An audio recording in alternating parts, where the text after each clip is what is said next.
It's great fun, isn't it? All right, and thanks to Right, Liz and thanks. Rosa. There's more to come. Well, this is Kathleen Eames, and Kathleen, of course, is one of three girls, the daughters of Master Rory Eames and Margaret, of course, who came from Correagh over in Killincare. First of all, what was your reaction to the school reunion when you heard about it first, Kathleen? I was delighted. I thought it was a wonderful idea and a novel idea, and I really thought it was great, and I was all for it and all behind it. Yeah, Now, of course, your dad taught here for quite a number of years. I think it was for over 40 years in all, was it? that's right. And he also took extra years after he retired. He was allowed to teach for 3 more years, and he just loved the school and didn't really want to retire at all. He lived for the school and was very happy in it always. He was a Leitrim man by birth. That's right, he came from Manor Hamilton, but he taught a few places before he came here. He taught in Armagh, north of Ireland, and he also taught in Dunmore and Galway, and then he came here. And it was by strange coincidence, I think, that he taught in Lurgan, was it, in Armagh? That's right, indeed, yes, a very strange coincidence, yeah, he did. And then he came to Lurgan here in Cavan. Right. He had a great love and a great passion for the job that he worked at, apparently. Oh, he had. He lived for his work. He really loved it, and he had great interest in the children. And also, when they left school, he loved to follow their life through, and he loved to meet them again after and see how they got on in life. And he always welcomed them back, and most of his past pupils would keep in contact, and did, and he loved that.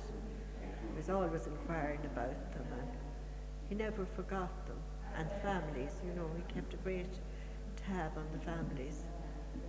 But he was involved in so many other things, really, apart from the school here, outside, wasn't he? Oh, yes, he was very involved in anything and everything in the area. He was stuck at the beginning and end of it, But that was, most teachers in those days were like that. They were very involved in community, because to them, it wasn't school only. They were involved in the community in every aspect of the life of the community, And people came to him, they really looked to him for advice. Well, it wasn't him alone, but all teachers in those days, you had the teacher and the priest and the doctor, and people kind of looked up to them, And he wasn't alone in that. No, I'm not trying to say that. So he got great satisfaction in doing all the things that he was interested in. Football, he was interested in, you name it, everything, And of course, he also took a great interest in the home and did all the little bits and pieces around the house. He was very handy, we used to say. No matter what had to be done at home, Dad always did it. He was great in the house now at carpentry work. He put up presses, and he was always fixing, mending things. He did our cobbling for us. He used to sit in the evening after he'd correct the copies. He'd get in he had a special cobbler's box, and he used to bring in the last and the hammer, and he fixed all our shoes. He'd fix our toys. He did all the house decorating, but I think most men those days did anyway. Did, or I suppose in many cases had to do it. Well, had to, because like a teacher's salary wasn't great in those days.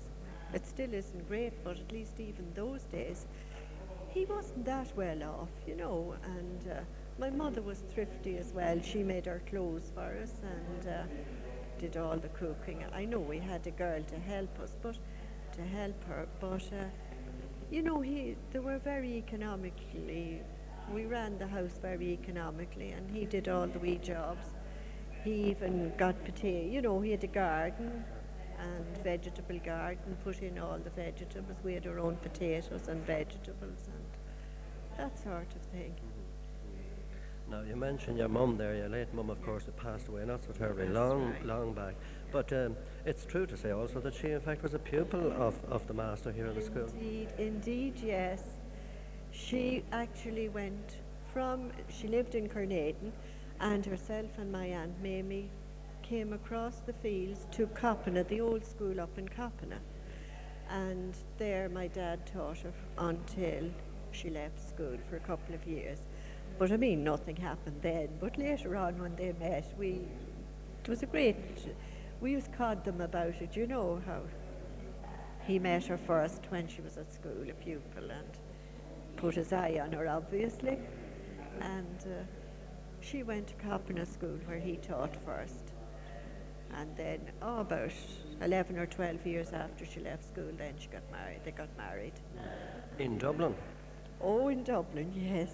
They got married in Dublin in Berkeley Church, Berkeley Road Church, and had their honeymoon around Ireland, and in Dublin and around Ireland. They didn't leave Ireland on their honeymoon, but yes. And then they bought, I think, before he was married, some man Flynn. Do you know Flynn from where Cavan Road up there? That would be Alton Flynn's grandfather was a builder, and he built the bungalow at Cavan Cross. And my father, when he was engaged, he bought the house there, so he lived there. Prior to that, of course, he was in digs with Mrs. Heary, Lord of Mercy on the Hearys, down Lisnafana Lane. And she was a great old soul, and she looked after him so well and mothered him really, because he was young when he came first. And she did all his laundry and his washing and his cooked for him, etc. And then when he got married, the Hearys came to live near us at Cavan Cross. And sure, they were great friends of the family all through their lifetime.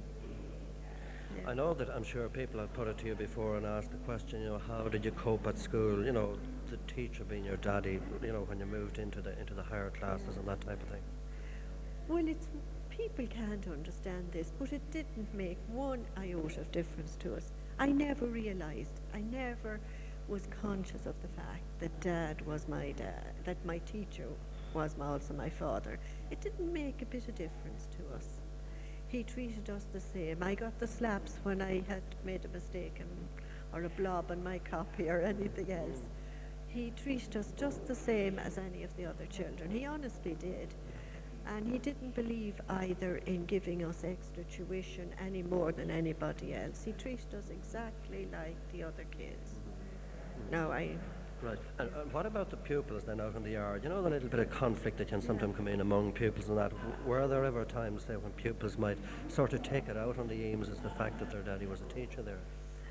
I couldn't honestly say that I was conscious of that. Truthfully now, I couldn't.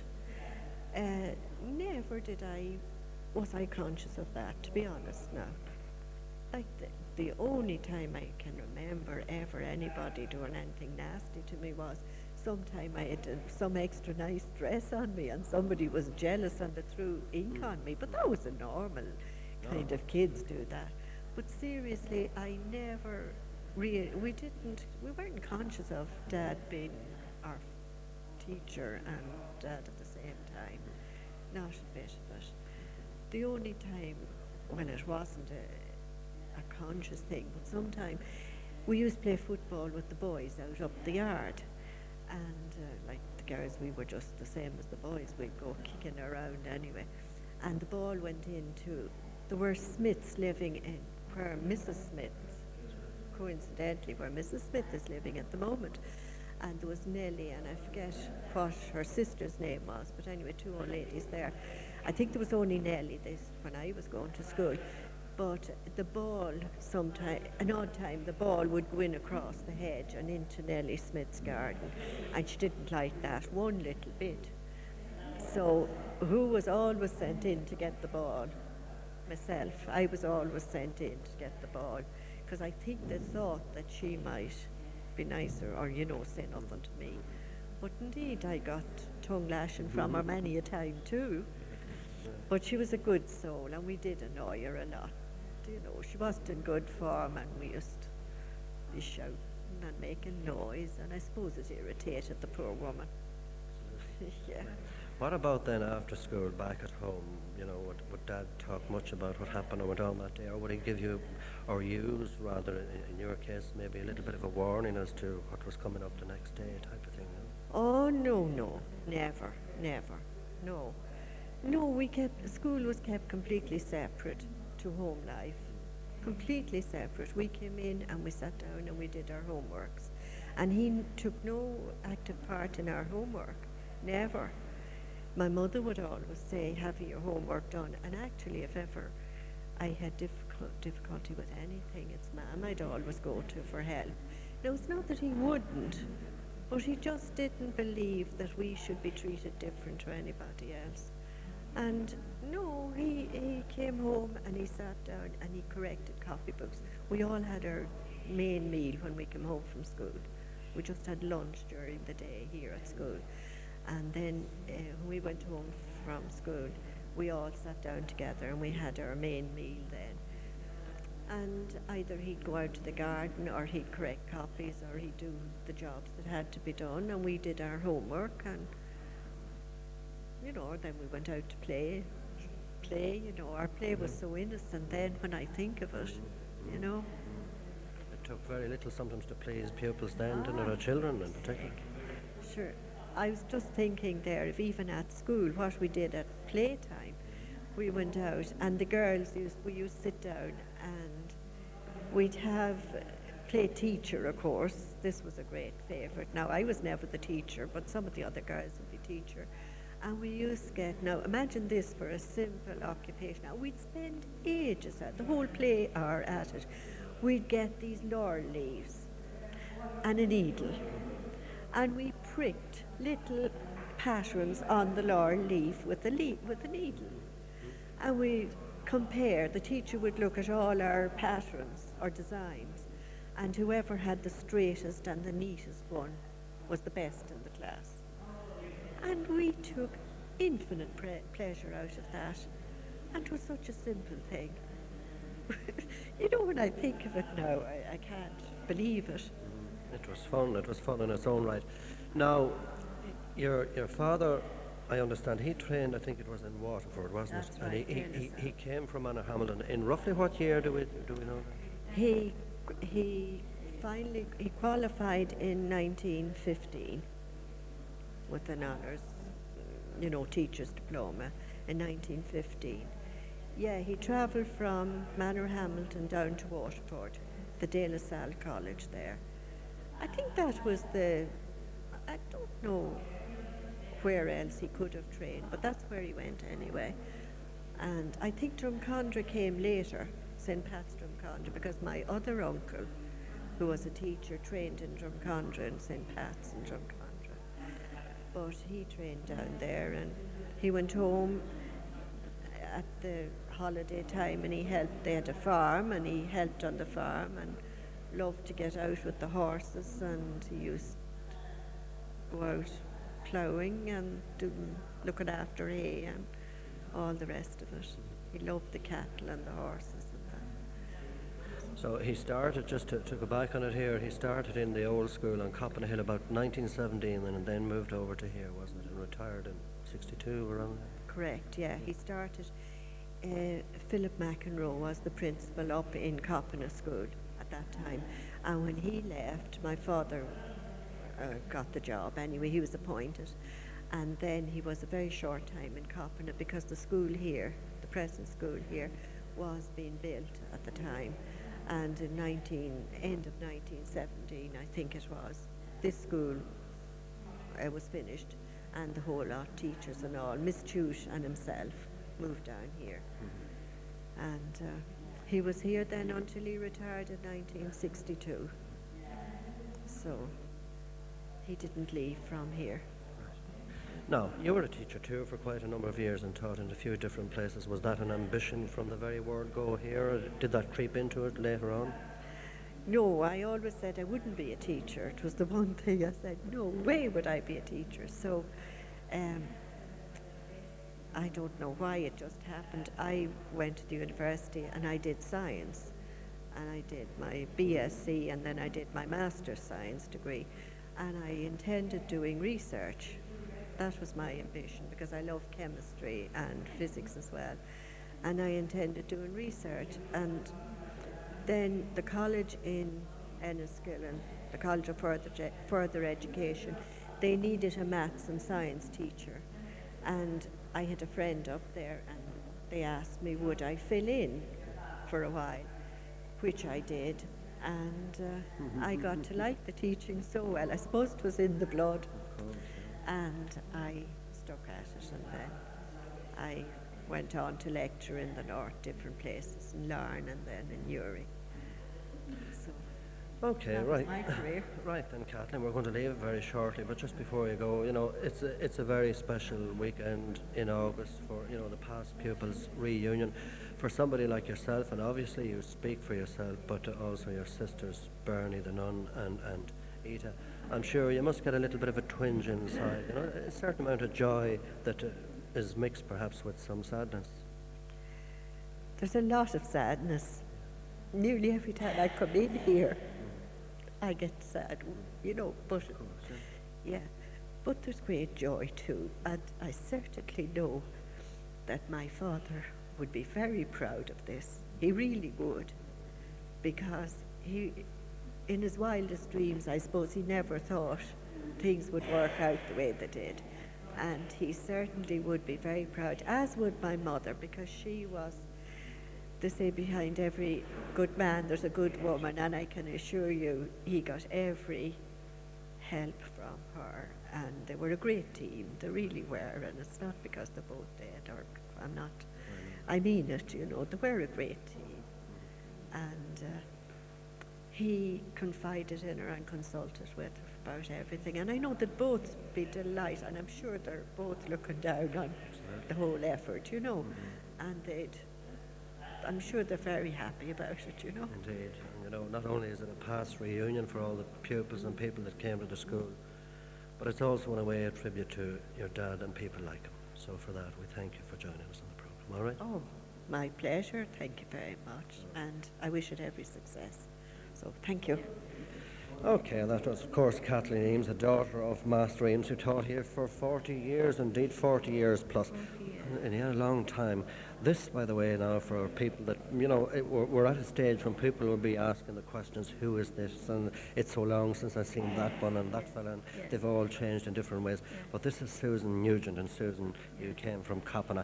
Could you give us a rough idea, Susan, when you started school first? You don't have to be specific about the year, but there or thereabouts. Yeah. Well, I'll tell you when I left. Gosh, I'm on.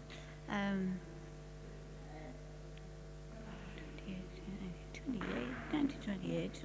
Is it just a guess? I don't really remember. That roughly you would have started about 28? Yeah, right. yeah. Okay. And I did the 14 years. I left as soon as I could decently leave after 14.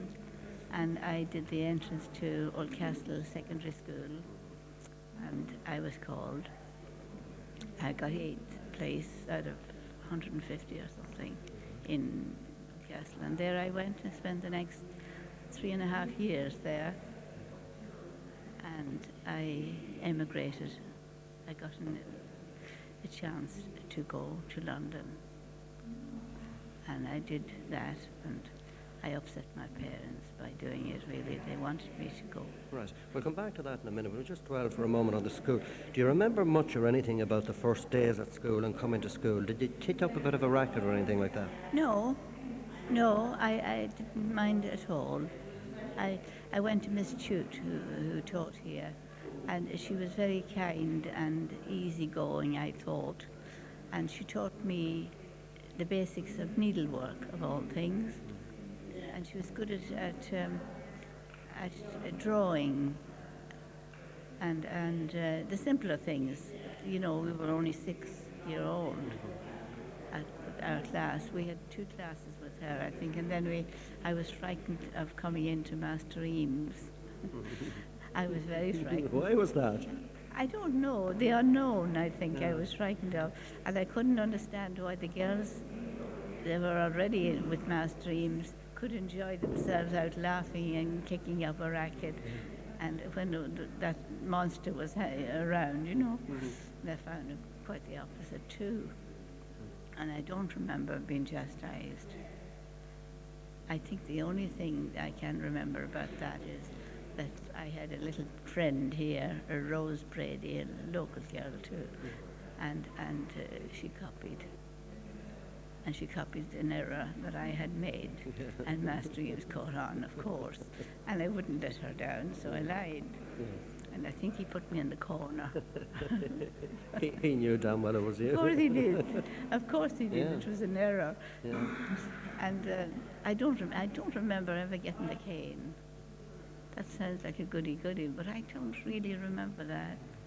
I thought he was very easy going. I got used to him. And he didn't demand pages of anything in homework. Well, perhaps that proves that how good you were. Who knows? It wasn't. No, not at all. Come here till I ask you, what about the going to and coming from school? Can you recall any incidents there? There was a little bridge below on the way out of Correagh now, and we always lingered there and took our shoes off and paddled, no matter what our parents said about it, to come straight home and not go there. But we did. We paddled in that and got ourselves wet. And I don't really remember much about that. I've done a lot of queer things since then. Your trip was short, really, to school, though, by comparison, wasn't it? Oh, yes. Yeah. It wasn't. Of course, you walked to school. There was no other way. And some of us walked home for lunch, but I didn't. We brought sandwiches. And we only had the hour, you see. And I don't know, I got a liking for reading, especially from Master Eames, and geography.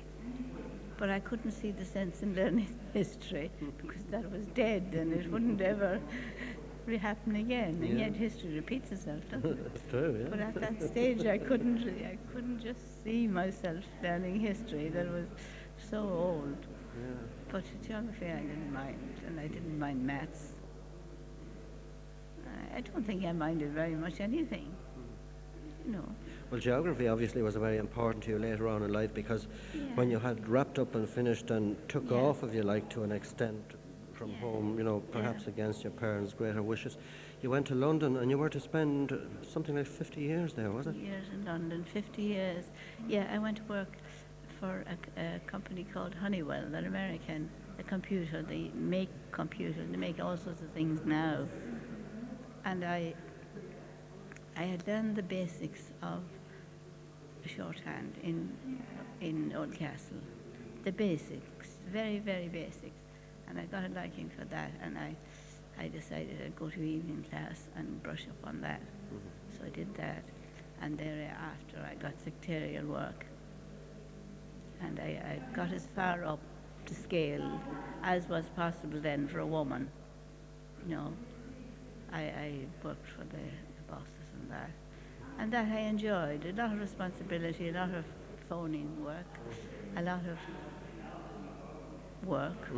So you were on the ball, really, or had to be on the ball? Oh, you had to be. Had to be.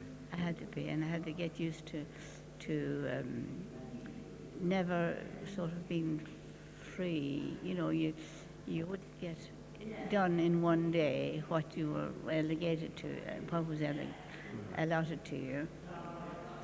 But you got used to it. You just got fitted it in, and the more you know, it's like everything else. If you want something done, ask a busy person. You'll get it done. Yeah. So I carried on like that, and you got the usual perks of factory. But you covered for the boss, actually. And I even lied for mine when he was off drinking. I'd have to say, I mean, 50 years away in London, out of the country, it's not all that far away, but the accent is different, and you didn't pick up much of a twang, really, for all the time you were away. I hope not. My friends were nearly all Irish. It could have been that. That And was a I help, I frequented the Irish clubs, dancing. I was very, very mad on dancing. You were sweet on the foot, were you? Call it that if you like. But I loved Irish music, traditional music, and that got me to the dance halls, the Irish ones especially. And I did my share of dancing, indeed.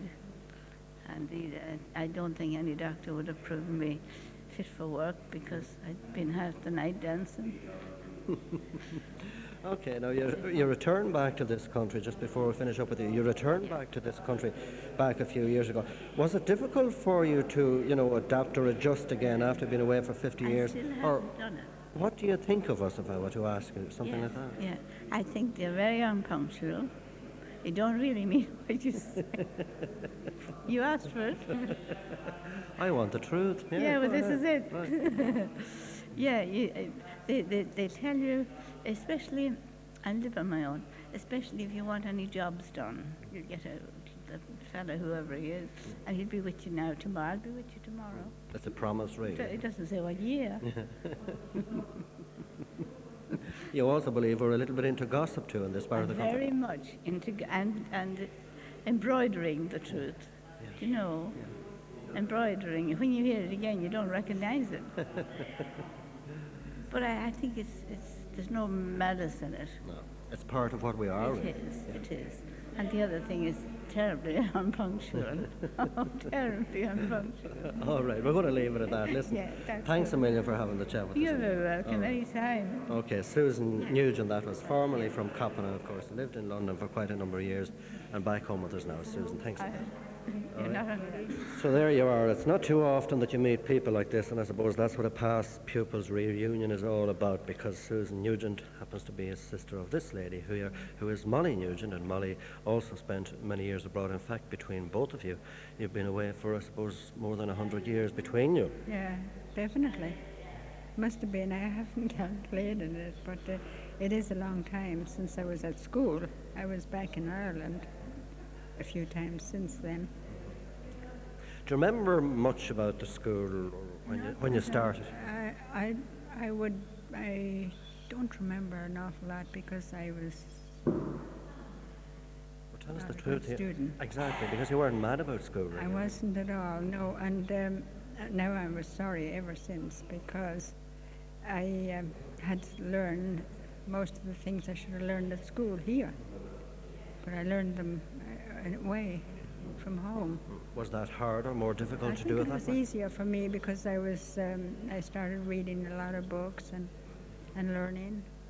And that was easier because I made my mind up to do it. I wouldn't do it at school. So therefore it wasn't, I was very foolish, very stupid. Well, what was your problem then? Were you just a bad attender? I Or was bad. I had you fears? attended, but I didn't listen or I didn't do homework, I don't think, or anything like that. And that's what I'm sorry about. I'm really sorry about not doing that. And obviously not doing things like that and not abiding by the rules, if you like. You were subject, I Probably. suppose, to scolding from time to time. I did, yeah, I did. I remember being slapped for splashing ink at someone, and other things as well that I was wrong doing. So I'm sorry about it, but that's no use now. But I know that I never forgot it, and I never will. And I hope people are behaving better these days. What about the schoolyard and the games you played, or what Yeah, do they consist of? I don't remember too much about them. I've had a lot of major surgery since then, and that has dimmed my mind on a lot of things too. I don't remember a lot of things since then because I've been not expected to live from major surgery in the States. So I don't remember. There's a lot of things coming back now, but not very clearly.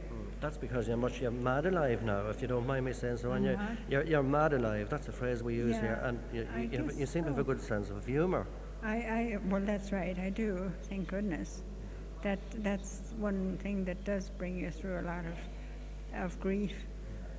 But I'm not sorry I came here because it was a start to a lot of people. A lot of people made better use of it than I did. Did you ever think, or even think since looking back on it, that maybe when you were at school here, that you might have had an ambition to travel, or that you might wind I up think for so. the way I you think did? that was my whole thing. Yeah, and I did a lot of that until about 1991, when I had a lot of illness and still have. That stopped me from going around like I did. in Europe and in the States Right. and London. Right. Any idea, roughly, was it the late 20s you started here? Two questions here, and who would have been some of the pupils that you might have travelled back and forth to school with? Well, yeah, I remember the students. I remember Molly Lally. I remember Kathleen Brady, that I played a lot of jokes on. That wasn't funny to her. And quite a lot of the people, Mariah Kane and all of those. I do remember them, but if I met them now, I wouldn't recognize them, I don't think. It's so long they've changed and I've changed. It's a long time. A long time ago. We were talking about the late 20s or early 30s. Yeah, it was. It was, well, that's, it would be nearly 30 in the year 30s that I started school, because I was born in the 20s. And that's a long time ago. Yeah. You shifted around a fair bit after you left school because you worked for a while outside Navan, I understand.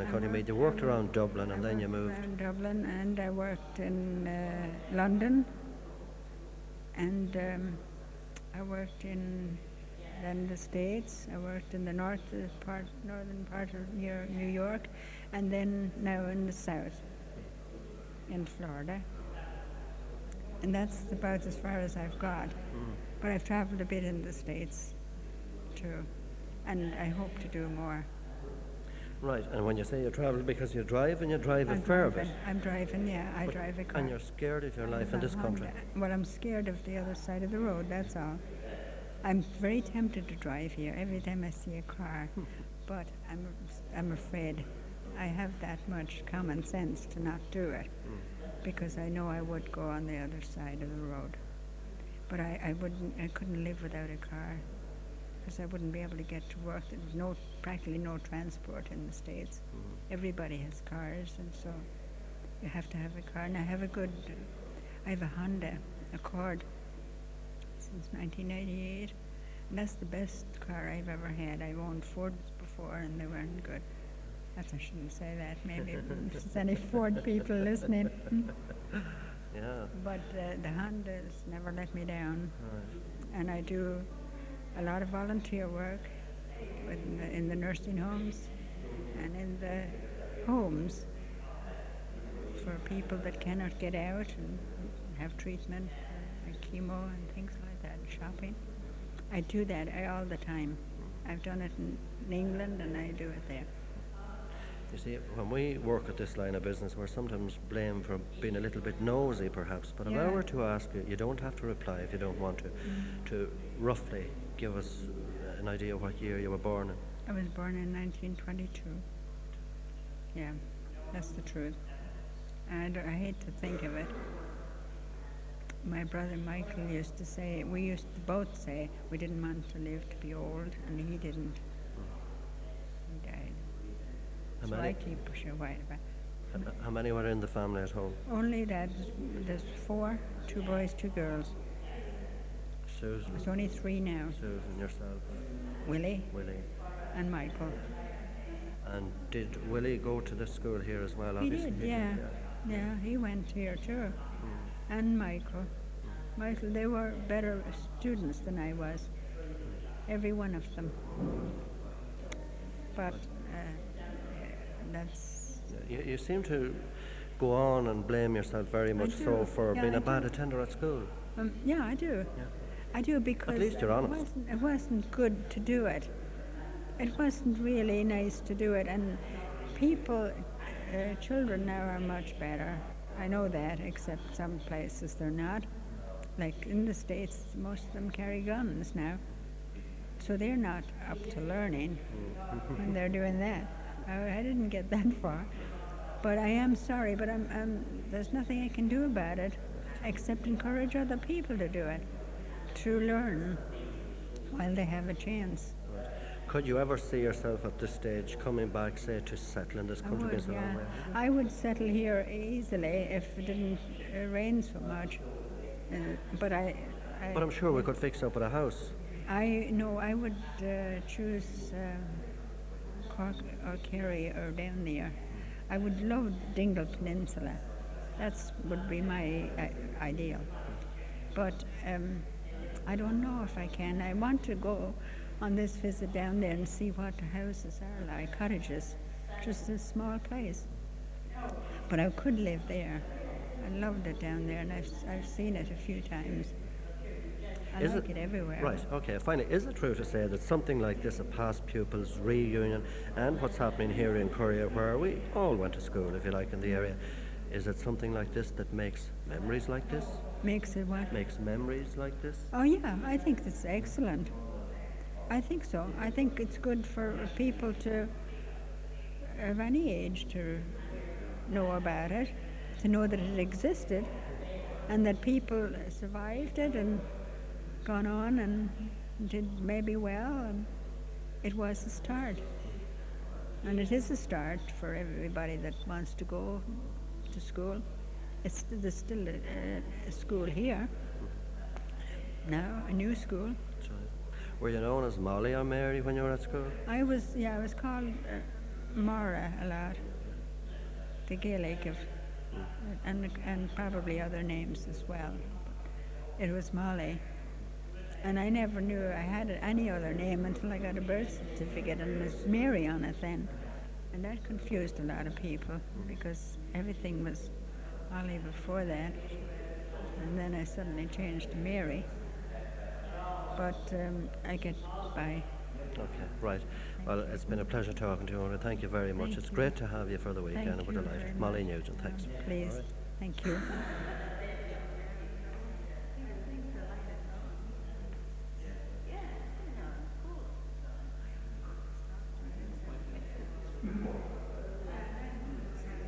So there you have it. I hope you enjoyed that. This is Molly Larney, Mrs. Kennedy now, of course, but Molly Larney when she was at school.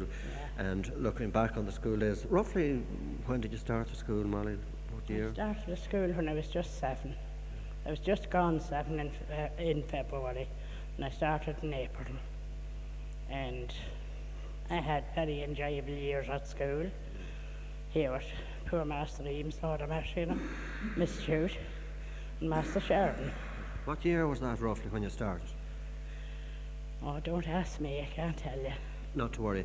The people that you travelled along with to school was, I know that one of them was Claire Kane, or now Yeah, Claire Kane, Mulvey. Mariah Kane, and Jetty Farley, Jetty Lynch rather, was one, and Charles Lynch, and no, John Lynch wasn't at school, he was gone. Molly Nugent was at, Michael Nugent, Mickey Flynn, Holton Flynn, and Eddie Flynn. They were all, Andy Fitzsimons, Francie, all that families there, the cottage. Father Peter Correagh was at. He became a youngster to school with us, so he did. Tell us the little story about where you lived. You could see Kane's house and the way he was organised to meet up in the mornings. In the mornings when we organised, Mrs. Kane, Lord of Mercy, had come out and put a towel on the hedge, and that showed that they were gone down the field to the road, and I'd watch them from the door, crossing the bridge, and I'd run up the lane to meet them at the gate, at the road. That's how we organised that bit. So plenty of fun going to school, wasn't it? Plenty of fun, taking off our shoes in the summertime and hiding them in the ditch. Hiding them and going barefoot and put them on us when we'd be coming back near home, to not let on that we left them after us. Well, the roads then weren't even as good as they are now, as bad as they are now. Not at all. They were all rough stones and potholes and everything. So it was just a sight, the way it was. And we loved when it had rained to be splashing with our bare feet in the puddles, coming along the road. And going into the river. We used to go walk away up the river there at Correagh, down the road. And say maybe go home late from school and get a caning when we go home for being late. So that was the way we went on then times. Claire Chute, she was your first teacher. She was a nice teacher, so she was. She was very nice. She had her moments. We were all had to be checked and we had to be slapped, and that was it. You had to do what you were to learn, and only for that would be no place. Then we were at Master Eames, and then it was changed back when Master Sheridan came, I spent my last years at school with Master Sheridan. And he came, was it around 1935, I I'd think? say it was about that. He spent a few years here. He was a wonderful teacher. Very nice, very gentle, no way rough with the kids or anything else. He'd love to explain every subject to them. And he was wonderful, the way he was. So what about the fire and the stove and the hearth fire and that thing in the school? Did There you? used to be the fire here, the grate, that some of them would bring in, go out and bring in sticks from the hedges and everything and light the fire here and have it going. And sure, our coats hanging in the hall and them dripping wet. But we never could get drying them around the fire unless they were really very bad. They'd be hanging in the hall. And put them on us going home and I was freezing. But the heat in the grate was great and the cold that was in it was wonderful. And turf and everything. There was a big shed out at the back that had them all. Well, I suppose in all fairness there would have been maybe between 80 and 90 people here at the school, pupils at the school, so if they had 80 or 90 coats it wouldn't look very well hanging around the master stove. Oh, not at all, it wouldn't. The two halls, the boys' hall and the girls' hall. The lower hall down there, that end was the girls' end of for the girls, and the boys was up this other side. So it was. It was rough and ready and wet and everything, but they had to put up with it. So they had. There wasn't as much style then, Molly. No. No, nothing to what is now. They were all casual wear, rough and ready. Nothing stylish about them. And, yeah, even by that I mean that of the Now, schoolyard. I was the first that came into this school wearing Wellingtons. Little red Wellingtons that I got. And I was the first, and so then after that they were all mad for them. I was, in the winter time, I wore clogs to school. And they were done, the clogs was made from the leather of an old boot, the top. And then the sole of them was leather put on them, on the wooden sole, and you wouldn't know that they were. And they were lovely. So that was the style that was that time. And I'm sure it's true to say that, you know, that there wouldn't have been a change of clothes every day, and if the schoolyard was wet and mucky, you wore those clothes perhaps for the week. In the week, yes. I remember Mother, Lord mercy, you know, she'd always, the penny that I'd have on me for the week, she washed it on a Saturday and I had it clean for Monday morning. So I had, and it was the one thing she'd have. So there was nothing different then. What about the school holidays? Did you look forward to them? We look forward to them, yeah. And a month is all we got them times. You wouldn't get the long holidays that they're getting now. So it was really, it was great. And in the summertime we used to love to sit out there on a big height that was out in the front of the school, our bottle of milk and our whatever bread you'd have with you to them times. Sure, it was all homemade bread. You never bought, there was no buying loaves or anything like that time, or no sandwiches going to school. It was just bread and butter and your bottle of milk. We used to leave it in the school hall so it wouldn't be gone sour. So that was our do at school. There, yeah. And you were also involved, I think, you yourself, with others, of course, in plays and drama and that type of thing. And you played a big role, I think, in some of those. In the plays or concerts or that. Yeah. Well, I took part in it, and I really wasn't that involved really in it, but I was there just the same, but not in a big way now. Not really. But I'd have loved to help them out in any way I could. Do you remember anything about your first communion or your confirmation rather? Not that much. Not really. All I remember getting first communion and coming home, and I don't know, I got some sort of chocolate or something of a special treat for that day. There was no going to hotels or anything them times. Confirmation was the same. I remember getting a photograph of confirmation taken in the field at the back of the house. So, What about when you finished up school? Can you recall any, the last day or days that you spent here at the school? I really wasn't going to finish off that quick, and I don't know if father wanted me sure to help with the work on the land. He was partly fed up with rheumatism at that stage, and I had a lot to do when I was going to school. I'd have to maybe milk the cow in the morning before I'd go to school and feed maybe a couple of pigs and try and get ready and get out to school, and then have the same work when I'd go home in the evening. And when the potatoes would be, have to go and gather when I'd go home from school. So there was no other option for me only to stay at home then when I finished at 14. When I was 14, and when the summer holidays came, I never went back. Looking back on it now and what you remember of it and when you started school, which would have been obviously in the late 20s, do you feel a sense inside that you owe deep gratitude to the school, or was it worth your while going to school at all? It was worth me while, because I learned a lot. And only for the education that I got here at this school, I wouldn't be able to read and write what I am today. That's in a nutshell basically what it means, isn't it? Basically what it means, and what I did learn, I really is proud about it. I learned what was great for me. I can read and write and take up all papers and read and write a letter to anybody, which means a lot. So for that reason, you owe a great deal, like all of us, to Miss Chute and Tommy Sheridan and Master Eames and people like this. Yeah, well, it's a credit to them. They done their work, and we were slapped at school, and we had to be slapped. And when we didn't learn, that was our own fault. And the devil a bit of harm is slapped, did anyone? It never done us any harm. Never. We never left us anything the worst of it. So that's the whole lot. That's any other incident just before you go that you can relate to at school or going to or coming from school, or something that you never forgot? You know the way something would stick in your mind and say, never forget that Well, day. one thing does stick in my mind. It was a frosty evening. We were going home from school, and outside of Master Eames's house above, there was a slope in the road, and it was very, very slippy.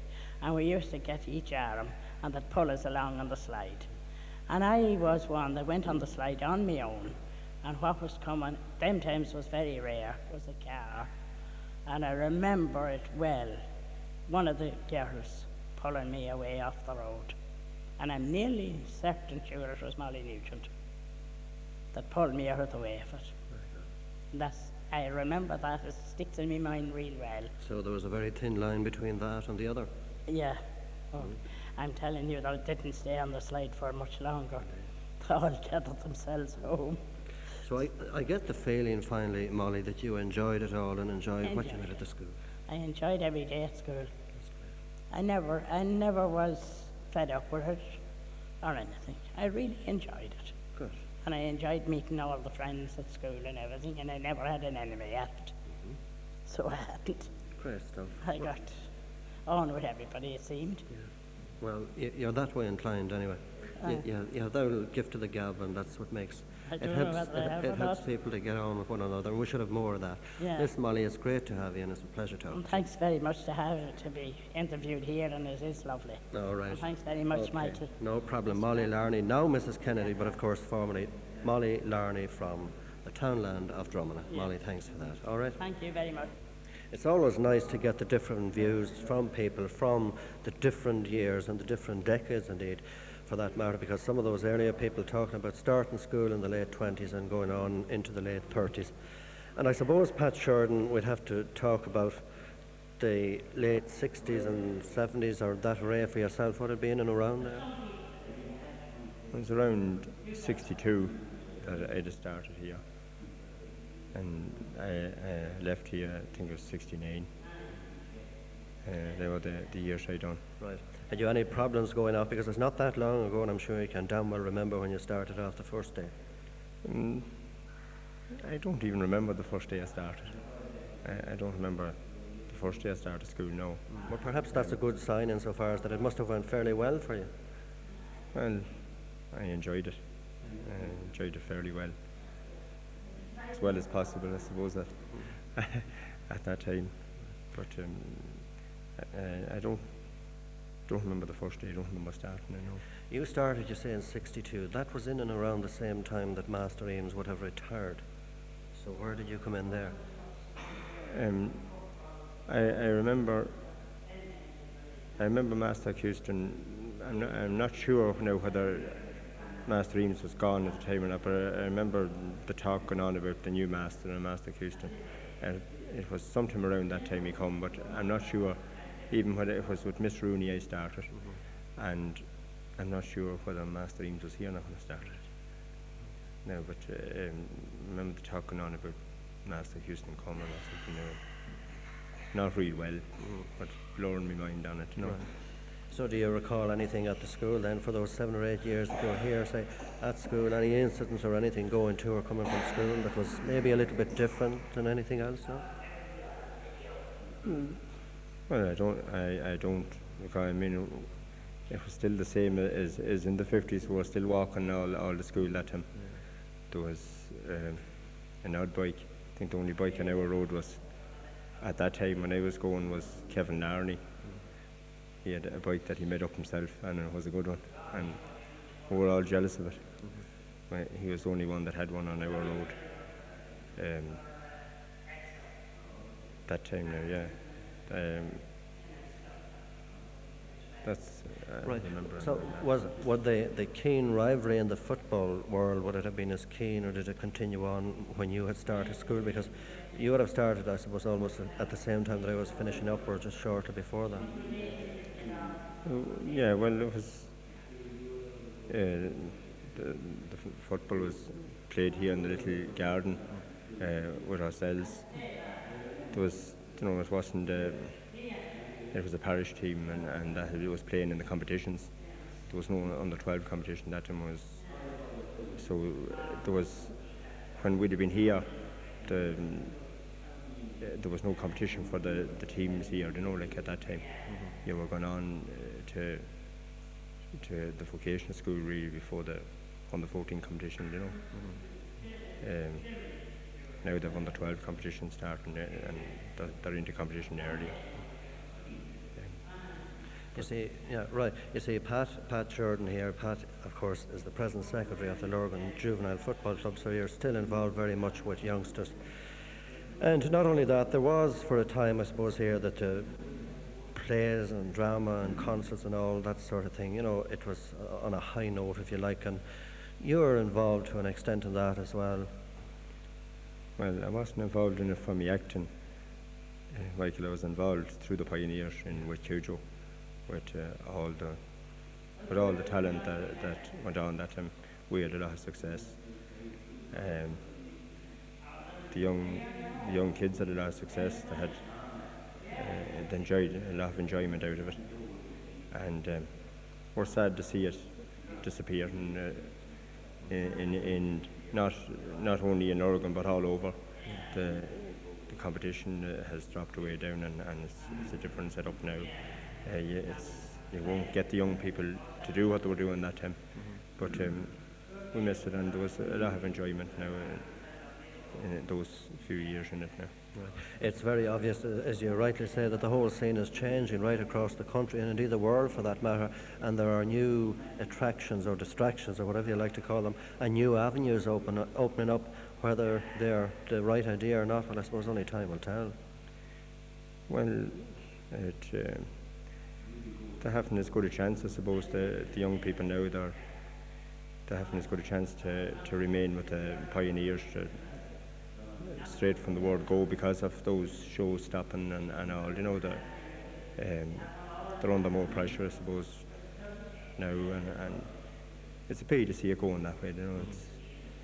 It's a big loss on them. When the talent was going strong, all the youth was getting a great chance of performing on stage early, and then they got that chance. And the youth coming up now of the 12, 13-year-olds, they haven't that chance that the ones had 10 years ago. And it's a pity. It's a loss on them. They're losing out on it more so than us, And that's why I'd be sorry to see it going, but it's gone down that line now. Right. Okay, right then, Pat, on that note, thanks for having the chat with us, and I hope you enjoy the weekend. Thank you. So there you have it. Now let's hope that you're enjoying what you've heard and what you've seen so far, and that you will continue to do so, and indeed from the very word go with our next guest, and that's James Ledwidge from Correagh, because James has really, I suppose, a remarkable record in many ways here at the school, insofar as that he was just into the next parish, and it was great to see him at the school, and not only that, he was involved very much in the football as well, and indeed was a playing member of that 1956 successful Lurgan team that won the under-14 final. So for that reason, it's great to have you, and great to, I suppose, James, when you think of it, and when you think of it now and look back on it, and from somebody leaves the school, they in one way forget it, but when something like this comes up, a lot of material comes back and the brain goes back into action. Oh, very much so, Ricky, very much. You'd remember a lot of things once something like this would come up. Oh, sure, it was great to be involved and great to be a member of that two good teams. Not one, two. 55 was a good team too. Now, talking about school in Correagh and where you lived, and you linked up with the different people like they all did coming to school. Who were they? Oh, sure.